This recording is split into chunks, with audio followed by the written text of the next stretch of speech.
புது புது எண்ணங்களுக்கு சொந்தக்காரங்க, புது புது ஐடியாவுக்கு சொந்தக்காரங்க அப்படின்லாம் இவங்கள சொல்லலாம். யார் இவங்க அப்படின்னு பார்த்தீங்கன்னா, நம்மளுடைய மகர ராசி என்பர்கள் தான். ஏன்னா 12 ராசிகள்லேயே 10வதாக அமைந்திருக்கக்கூடிய ராசி தான் மகர ராசி. இந்த மகர ராசி அப்படின்னாவே கடல் வீடு. கடலில் எப்படி அலைகள் அடுத்தடுத்து வந்துக்கிட்டே இருக்கோ அது மாதிரி தான் இவங்களுடைய எண்ணங்களில் புது புது ஐடியாக்கள் தோன்றிக்கிட்டே இருக்கும்.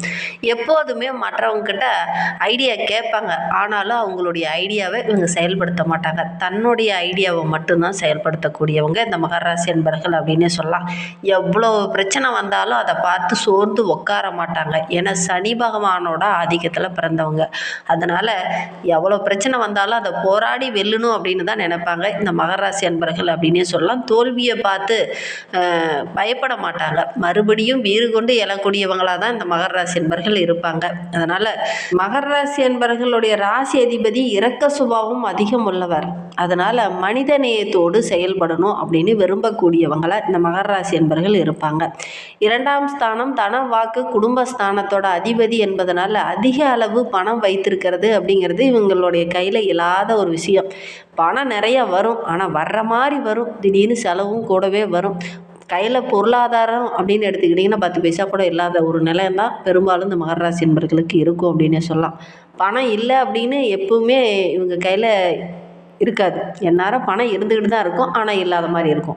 இது உண்மையா இல்லையா அப்படின்னு இந்த மகர ராசி என்பர்கள் பார்த்துட்ருக்கீங்க அப்படின்னா மறக்காமல் எங்களுடைய கமெண்ட் பாக்ஸில் தெரிவிங்க. உங்களுக்கு ஜோதிட ரீதியாக ஏதாவது சந்தேகம் இருக்குது, ஜோதிடர்கிட்ட ஏதாவது ஆலோசனை வேணும் அப்படின்னா டிஸ்கிரிப்ஷனில் ஜோதிடரோட வாட்ஸ்அப் நம்பர் கொடுக்கப்பட்டிருக்கு. அந்த நம்பருக்கு கால் பண்ணி முன்பதிவு செய்துக்கோங்க. உங்களுடைய சந்தேகங்களுக்கு நல்ல ஒரு தீர்வு கிடைக்கும். நீங்கள் மகர ராசி அன்பராக இருந்தால் மறக்காமல் நம்மளுடைய சேனலுக்கு ஒரு லைக் கொடுத்துக்கோங்க. உங்களுக்கு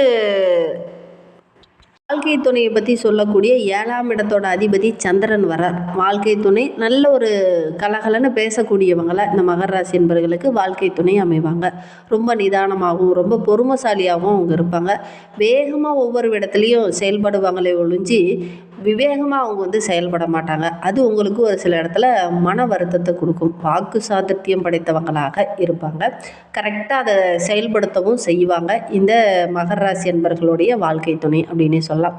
10ஆம் இடத்திற்கு அதிபதியாக சுக்கிரன் வர்றதுனால வாழ்க்கை ஒரு மத்திய பகுதியெல்லாம் பார்த்திங்கன்னா தொழிலில் வியாபாரத்தில் நல்ல ஒரு முன்னேற்றத்துக்கு வருவாங்க. நல்ல லாபத்தை சம்பாதிக்கக்கூடிய அமைப்பு இருக்குது அப்படின்னே சொல்லலாம். சரி, இந்த மகர ராசி என்பவர்களை பற்றி நம்ம தொடர்ந்து அடுத்தடுத்த வீடியோக்களை பார்க்கலாம். வருகின்ற 7 நாட்களும் எப்படி அமைந்திருக்கு அப்படிங்கிறத முதல்ல பார்க்கலாம். வருகின்ற 7 நாட்களுடைய கிரக நிலையை வைத்து ஆராய்ந்து பார்க்கும்போது இந்த மகர ராசி என்பவர்களுக்கு இந்த வாரம் ஒரு மகிழ்ச்சிகரமான வாரமாக அமைந்திருக்கு அப்படின்னே சொல்லலாம். ஓரளவுக்கு அனுகூலமான பலன் கிடைக்கும். கணவன் மனைவிக்கிடையே கடந்த வாரத்தில் இருந்த பிரச்சனை இந்த காலகட்டத்தில் ஒரு முடிவுக்கு வரும். நல்ல ஒரு மகிழ்ச்சியை எதிர்பார்க்கலாம். கடன் விஷயத்தில் மட்டும் கொஞ்சம் கவனமாக இருங்க. யாருக்காவது வாங்கி கொடுக்குறீங்க அப்படின்னா உடனே போய் நீங்கள் முன்ஜாமீன் போட வேண்டாம். அதெல்லாம் கொஞ்சம் கவனமாக இருங்க. குறிப்பாக இந்த மகர ராசி என்பவர்கள் நிதி சம்பந்தமான விஷயத்தில் கவனமாக இருக்கணும். இல்லை அப்படின்னா சின்ன சின்ன வெள்ளங்கங்கள் பிரச்சனைகள் லைஃப் லாங்கு அனுபவிக்க வேண்டிய ஒரு சூழ்நிலையெல்லாம் இவங்களுக்கு ஏற்படும். நிதி அப்படின்னு வந்துட்டாவே இவங்களுக்கு ஏதாவது ஒரு வெள்ளங்க வந்துடும். அதே மாதிரி சகோதரர் மூலிமா நீங்கள் எடுக்கிற காரியங்கள் எல்லாமே கொஞ்சம் இழுபறியாக முடியக்கூடிய ஒரு சூழ்நிலை தான் இந்த வாரத்தில் இருக்குது அப்படின்னு சொல்லலாம். பிள்ளைங்க தேவையில்லாத பிரச்சனையெல்லாம் கொண்டுகிட்டு வருவாங்க. கொஞ்சம் கவனமாக செயல்படணும். பிள்ளைங்களுடைய செயல்பாடுகளை அங்கங்கே நீங்கள் கண்காணிச்சிக்கிட்டே இருக்கணும். இல்லை அப்படின்னா அவங்க மூலிமா சின்ன சின்ன பிரச்சனைகள் வரும். கவனமாக செயல்படணும். தாய் வழி உறவுகளால் ஏதாவது ஒரு பிரச்சனை சங்கடம் தர மாதிரி ஏதாவது ஒரு மன கஷ்டம் இந்த காலகட்டத்தில் இந்த மகர ராசி என்பவர்களுக்கு ஏற்படும். அலுவலகத்துக்கு போகிறவங்களா இருந்தது அப்படின்னா அலுவலகத்தில் நல்ல ஒரு மகிழ்ச்சியான சூழ்நிலை இருக்கும். வெளியிலேருந்து ஏதாவது ஒரு சின்ன சின்ன பிரச்சனைகள் வரும். கொஞ்சம் கவனமாக செயல்படணும். நிர்வாகத்திறன் அல்லது நிர்வாக மேலதிகாரிகிட்ட இருந்து ஏதாவது ஒரு பாராட்டு தர மாதிரி நல்ல விஷயங்கள்லாம் நடக்கும். சக ஊழியர்கள் மத்தியில் நல்ல ஒரு பாராட்டுக்குரிய நபராக இந்த மகர ராசி என்பவர்கள் வருகின்ற நாட்களில் வர போகிறீங்க. வியாபாரம் தொழில் செஞ்சுட்டு இருக்கிறவங்களுக்கு இந்த காலகட்டத்தில் கொஞ்சம் கூடுதலாக லாபம் கிடைக்கும். அதோடு கூட கொஞ்சம் கூடுதலாக உழைக்க வேண்டிய ஒரு சூழ்நிலை இந்த காலகட்டத்தில் ஏற்படும். உங்களுடைய உழைப்புக்கேற்ற நல்ல ஒரு லாபம் கிடைக்கக்கூடிய ஒரு யோகமான வாரமாக வருகின்ற வாரம் அமைந்திருக்கு. குடும்பத்தை நிர்வகிக்கும் பெண்களுக்கு இந்த வாரம் கொஞ்சம் சிரமமாக தான் இருக்கும். குடும்ப உறவுகளால் ஏதாவது ஒரு மன கஷ்டம், தேவையில்லாத திடீர்னு ஒரு சில செலவுகள் இதெல்லாம் வரும். அதனால் கொஞ்சம் மன கஷ்டம் ஏற்படக்கூடிய சூழ்நிலை தான். மற்றபடி வீட்டில் பார்த்திங்கன்னா எந்த ஒரு இடர்பாடும் இருக்காது. குடும்ப சூழ்நிலை ஓரளவுக்கு மகிழ்ச்சிகரமாக தான் இருக்கும். சகோதரராலேயோ அல்லது சகோதரியாலேயோ ஏதாவது சின்ன சின்ன செலவுகள் இந்த காலகட்டத்தில் இந்த மகர ராசி பெண்களுக்கு வரும் அப்படின்னே சொல்லலாம். கொஞ்சம் கவனமாக செயல்பட்டிங்கன்னா பெரிய பாதிப்பு எதுவும் வராது. இந்த காலகட்டத்தில் நம்மளுடைய மகர ராசி அன்பர்கள் மகா கணபதியை வழிபடுங்க, நல்ல மாற்றத்தை எதிர்பார்க்கலாம். அதோடு கூட இந்த கார்த்திகை மாதத்தில் சனி பகவானால் ஏற்படக்கூடிய தாக்கங்கள் குறையணும். சனி பகவானால் உங்களுக்கு நிறைய நன்மைகள் கிடைக்கணும். தொழிலில் நல்ல ஒரு வளர்ச்சி வரணும். வியாபாரம் நல்லா நடக்கணும். ஏன்னா உங்களுடைய ராசி அதிபதியும் அவர் தான்.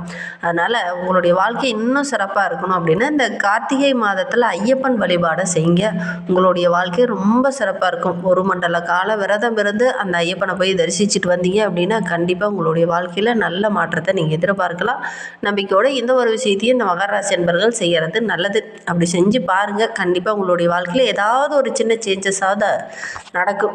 சரி, இந்த மகர ராசி அன்பர்களுக்கு இந்த வாரத்தில் சாதகமான பலன் அப்படின்னு எடுத்துக்கிட்டிங்கன்னா, இதுவரை உங்களுக்கு சின்ன சின்ன இடர்பாடுகளை கொடுத்துட்டு இருந்த சுக்கிரன் வார கடைசியில் லாபஸ்தானத்தில் வந்து சூரியனோடு இணைய போகிறார். அதனால் சுக லாபாதிபதி செவ்வாய் லாபஸ்தானத்தில் ஆட்சி பலத்தோடு வந்து அமர்றதுனால குடும்பத்தில் தன லாபம் ஓரளவுக்கு சிறப்பாக இருக்குது. கிட்டத்தட்ட 7.5 சனி விலகினதுக்கு அப்புறம் கூட உங்களுடைய குடும்பத்தில் இந்த பற்றாக்குறை பிரச்சனை, தேவையில்லாத இடர்பாடுகள், உறவுகள் மத்தியில் சின்ன சின்ன பிரச்சனைகள், இதெல்லாம் நிறைய போராட வேண்டிய ஒரு சூழ்நிலை இந்த மகர ராசி என்பவர்களுக்கு இருந்திருக்கும்.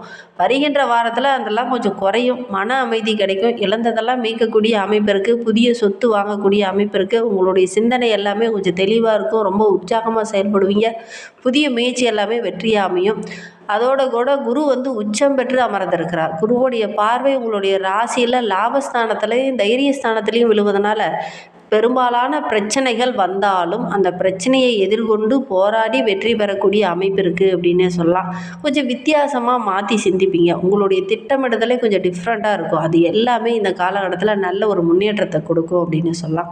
எந்த விஷயத்தில் இந்த மகர ராசி என்பர்கள் கவனமாக இருக்கணும் அப்படின்னு பார்த்தீங்கன்னா, பாக்கியஸ்தானத்தில் சர்ப கிரகமான ராகு அமர்ந்திருக்கிறார். அஷ்டமத்தில் கேது அமர்ந்திருக்கிறார். இதனால் பேச்சில் மட்டும் கவனமாக இருக்கணும். உணவு விஷயத்துலையும் கொஞ்சம் கவனமாக இருங்க. திடீர்னு பார்த்தீங்கன்னா அதை சாப்பிட்லாம் எதை சாப்பிட்லான்னு தோணும். தேவையில்லாமல் அதெல்லாம் வாங்கி சாப்பிடுவீங்க. உடலில் சின்ன சின்ன பிரச்சனைகள் வரும். ஆரோக்கிய ரீதியாக சின்ன சின்ன பிரச்சனைகள் வர்றதுக்கான சூழ்நிலை அமைந்துடும். எதையுமே கொஞ்சம் அனுசரணையாக இருக்கணும். தேவையில்லாமல் டக்குன்னு யாருக்கிட்டையும் வார்த்தையை விட்டுறக்கூடாது.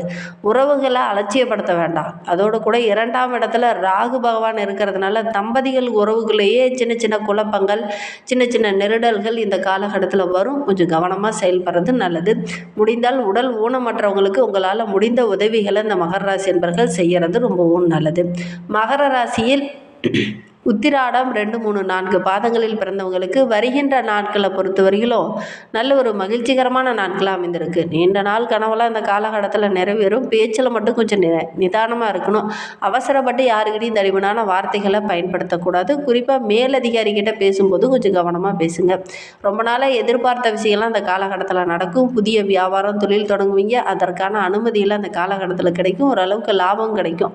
பழைய வழக்கு விவகாரங்கள் இந்த காலகட்டத்தில் மீண்டும் வரும். கொஞ்சம் கவனமாக செயல்படுறது நல்லது. படிப்பில் மட்டும் இந்த ராசி நட்சத்திரக்காரமானவங்க கொஞ்சம் கூடுதல் கவனத்தோடு இருந்தீங்கன்னா நல்ல ஒரு மதிப்பெண் பெறக்கூடிய யோகம் இருக்குது. திருவோணம் நட்சத்திரத்தில் பிறந்தவங்களுக்கு அடுத்து வருகின்ற 7 நாட்களும் தொழில் வியாபாரம் செஞ்சுட்டு இருக்கிறவங்களுக்கு நல்ல லாபத்தை எதிர்பார்க்கலாம்.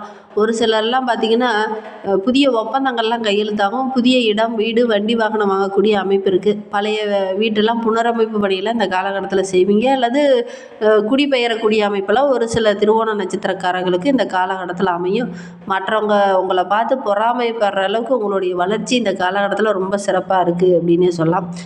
மற்றவங்க உங்ககிட்ட அவதூறாக ஒரு சில விஷயங்களை சொல்லுவாங்க. நீங்கள் கவனமாக இருக்கணும். இந்த காலகட்டத்தில் தெளிவில்லாமல் அவங்க சொன்ன உடனே நீங்கள் டக்குன்னு போய் அடுத்தவங்கள பேசக்கூடாது. கொஞ்சம் பொறுமையாக இருக்கணும். அவசரம் காட்டக்கூடாது. உறவுகள் மத்தியில் கூட சின்ன சின்ன விரிசல்கள் வர்றதுக்கான ஒரு சூழ்நிலை இருக்குது. கவனமாக செயல்படணும்.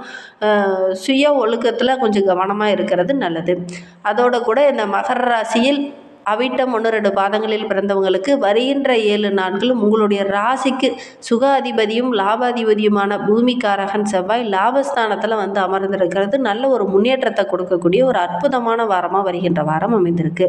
குறிப்பாக ரியல் எஸ்டேட்டு, பில்டர்ஸு, மருத்துவ தொழில் செஞ்சிட்ருக்கிறவங்க, ஹோட்டல் பிஸ்னஸ் செய்கிறவங்க, பெட்ரோலியம் சார்ந்த தொழில் செய்கிறவங்களுக்கெல்லாம் நல்ல ஒரு அமோகமான லாபம் கிடைக்கக்கூடிய ஒரு யோகமான வாரமாக அமைந்திருக்கு. காவல்துறை சார்ந்த நண்பர்களுக்கெல்லாம் இந்த காலகட்டத்தில் பதவி உயர்வு, ஊதிய பதவி உயர்வு இதெல்லாம் கிடைக்கக்கூடிய யோகம் இருக்குது. புதிய இடம் வாங்கலாம் அப்படின்னு நினச்சிட்டு இருப்பீங்க. ரொம்ப நாள் அதற்காக போராடிட்டு இருந்திருப்பீங்க. அதற்கான சந்தர்ப்பம் உங்களுக்கு அமையாமல் இருந்திருக்கும். இந்த காலகட்டத்தில் அதெல்லாம் கிடைக்கக்கூடிய யோகம் இருக்குது. ஏன்னா சனி பகவான் உங்களுடைய ராசி அதிபதி வக்ரக நிவர்த்தியாக இருக்கிறார். அதனால் எடுக்கிற விஷயங்கள் எல்லாமே உங்களுக்கு வெற்றியாக அமையக்கூடிய ஒரு யோகமான வாரமாக வருகின்ற வாரம் அமைந்திருக்கு அப்படின்னே சொல்லலாம். உங்களுடைய மனோதைரியம் இன்னும் அதிகரிக்கணும் அப்படின்னு நினைக்கிற மகர ராசி என்பவர்கள் ஆஞ்சநேயரை வழிபடுங்க. எடுக்கிற காரியங்கள் உங்களுக்கு